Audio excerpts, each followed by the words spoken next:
Right now, your attention has a shelf life of about 47 seconds.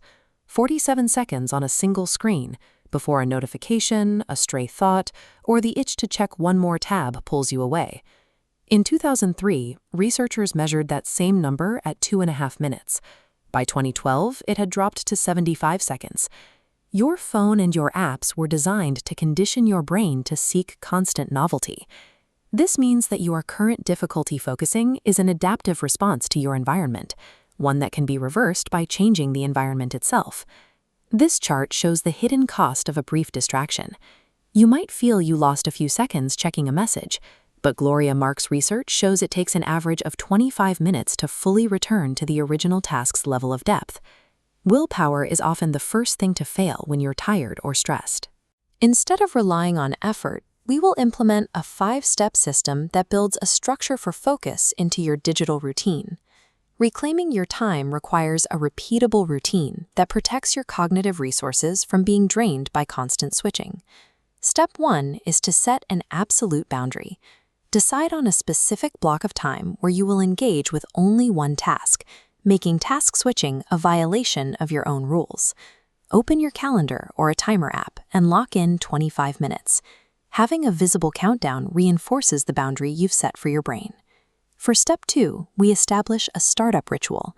Your brain uses consistent patterns to trigger the transition from a distracted state into one of deep work. Your digital ritual should involve clearing clutter, close unnecessary tabs, and minimize every non-essential window, leaving a single workspace centered on screen. Open a digital sticky note and define exactly what done looks like for this block. A specific visual goal prevents you from drifting into low-value activities, like organizing files or tweaking settings, which provide a false sense of productivity. Step 3 is the distraction purge. Every time you consciously resist a notification, you spend a limited supply of cognitive energy. By the middle of the day, that mental tank is often empty. To preserve that energy, you must remove the need for resistance. Activate your operating system's Do Not Disturb mode and toggle on a website blocker for the duration of your session.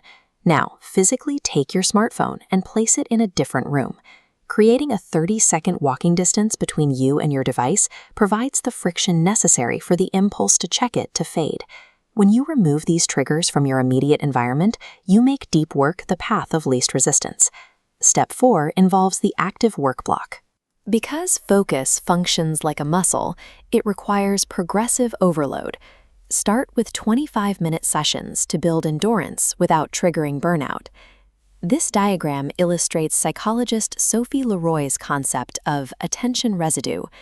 Thinking of an unrelated task causes your mental focus to leak. Stop this with a parking lot note. Typing intrusive thoughts there signals they are recorded, restoring your primary focus. Once you can consistently complete 25-minute blocks, increase the timer by 5 minutes each week to expand your total capacity. Step 5 of the system is the clean closure. Ending a session correctly prevents your work from mentally intruding on your personal time. Before you leave your desk, log your progress and write down the very first action you need to take tomorrow. Follow this with a low-stimulation break. Scrolling through social media feeds provides high input that strains your attention further. Instead, simply stand up, take a short walk, or look out a window to allow your brain's focus network to properly recharge. Sustaining this system over the long term requires respecting the limits of your attention and providing your brain with genuine periods of rest. You have now established a workspace designed specifically to support deep concentration. Reclaiming your first hour of unbroken work may feel unusually quiet. Sit in that silence. That stillness is the evidence that your system is working. As you grow more comfortable in this environment, continue to incrementally stretch your work blocks. If this guide helped you find your focus today, subscribe for more tutorials on essential skills. Tell us in the comments which of the 5 steps helped you the most. Your capacity for deep work returns when you provide a structure that protects your time from the apps designed to capture it. Now, go put it to work.